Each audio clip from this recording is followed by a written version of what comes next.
Detik-detik menegangkan adu tembak antara TNI dan KKB di Papua.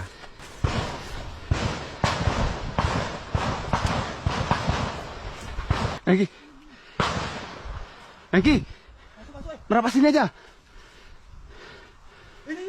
Yuk. Hei.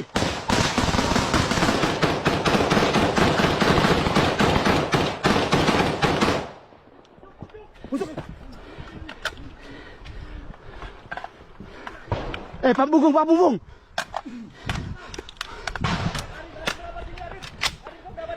Pak Bungkung,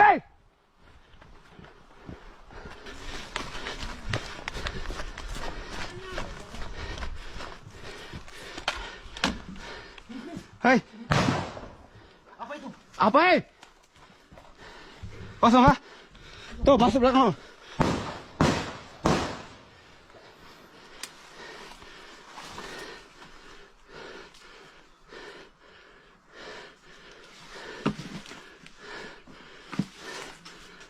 Dalam baku tembak yang terjadi, TNI berhasil melumpuhkan, lebih tepatnya menewaskan 14 orang OPM atau kelompok separatis bersenjata di kampung Soanggama, Distrik Homeo, Kabupaten Intan Jaya, Papua Tengah pada Rabu 15 Oktober 2025. Alhamdulillah ya, kita bersyukur kalau dapat ya nambah lagi korban dari pihak KKB ini. Good job sih untuk para prajurit TNI ini, di mana ini merupakan operasi gabungan untuk membebaskan kampung Soanggama dari tekanan KKB. Menurut Letkol Infantri Iwan Prihartono selaku dan Satgas Media Corps Habema, di mana saat itu TNI menghadapi sekitar 30 orang KKB bersenjata. 14 diantaranya modar dan 16 lainnya lari terkencing-kencing. Dan para korban tewas dari pihak KKB diantaranya ialah Agus Kogoya, Kepala Staf Operasi Kodap 7, IP Kogoya yang merupakan adik kandung dari Pangkodap 7. Lalu Zakaria Kogoya, yaitu pelaku penembakan anggota TNI di Mamba Bawah dan Gumagai. Dan beberapa korban tewas seperti yang tercatat dalam video ini. Kalau kita pikir-pikir, sebenarnya ya gampang aja bagi TNI untuk meratakan mereka semua. Secara jumlah dan peralatan mereka aja kalah jauh. Namun apa sih yang menyebabkan mereka susah ditumpas? Ternyata ada beberapa hal. Salah satunya adalah isu HAM, di mana PBB menjadi pihak yang ikut andil dalam masalah ini. Jadi prajurit yang bertugas di lapangan serba salah. Bertahan bisa mati, menyerang juga salah. Dan mereka merupakan kelompok yang selalu berlindung di balik HAM, tapi mereka sangat brutal kepada warga sipil.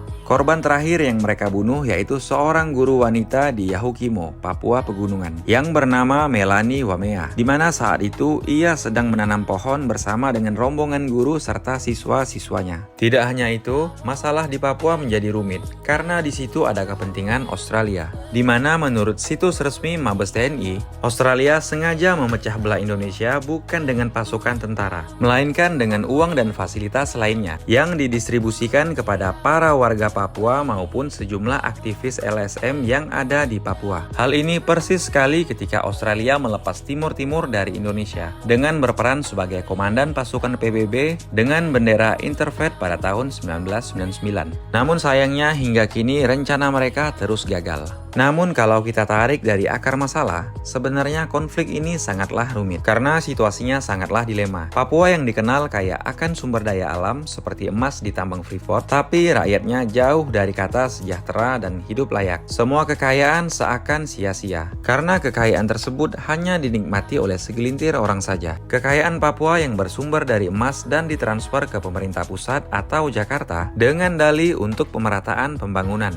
Tapi Papua sendiri yang menjadi sumber kekayaan tersebut malah jauh tertinggal dari daerah-daerah lainnya. Di sisi lain, pejabat daerahnya juga sama, hanya mementingkan diri sendiri. Rakyat tetap susah, pekerjaan tetap minim, bahkan sembako masih mahal, apalagi harga semen dan bahan lainnya. Perlu kalian ketahui kalau PT Freeport sendiri menyetor laba pada tahun 2024 sebesar 7,73 triliun rupiah, di mana diantaranya 3,1 triliun untuk pemerintah pusat dan 4,63 triliun untuk pemerintah daerah. Namun kalau kita perhatikan, apakah benar-benar uang itu digunakan untuk pembangunan seperti infrastruktur jalan? Karena kalau jalan bagus, otomatis distribusi makanan ataupun barang jauh jauh lebih baik dan lebih murah. Namun hal tersebut pun harus diimbangi dengan pemerataan pekerjaan atau usaha yang berkelanjutan yang membuat roda ekonomi terus berputar. Disinilah harusnya pemerintah turun tangan dan ikut berperan aktif. Jangan hanya urusan pajak aja pemerintah laju, tapi untuk hal seperti ini seakan-akan mereka tutup mata. Dan inilah salah satu alasan kenapa Papua ingin merdeka dari Indonesia pada zaman Presiden Soeharto. Dan pada masa sebelumnya, Presiden Soekarno memasukkan Papua dalam peta Indonesia hanya berdasarkan legasi atau warisan dari Belanda, tanpa persetujuan, kompromi, ataupun syarat-syarat yang jelas kepada rakyat Papua. Dan kalau kita lihat, pembangunan selama ini hanya terpusat di Jawa saja, atau Jawa sentris. Sedangkan pulau-pulau lainnya masih tertinggal, terutama di daerah Papua. Kalau kita pikir baik-baik nih, semisal hal ini terus-menerus terjadi tanpa adanya perubahan. Apa bedanya Indonesia dengan Belanda pada zaman dulu? Hanya bentuk penjajahannya yang lebih modern dengan bahasanya yang lebih halus, ditambah dengan undang-undang untuk melindungi perbuatan mereka tersebut. Namun kenyataan di lapangan, rakyat Papua masih sangat kesusahan, baik itu dari segi pekerjaan, makanan,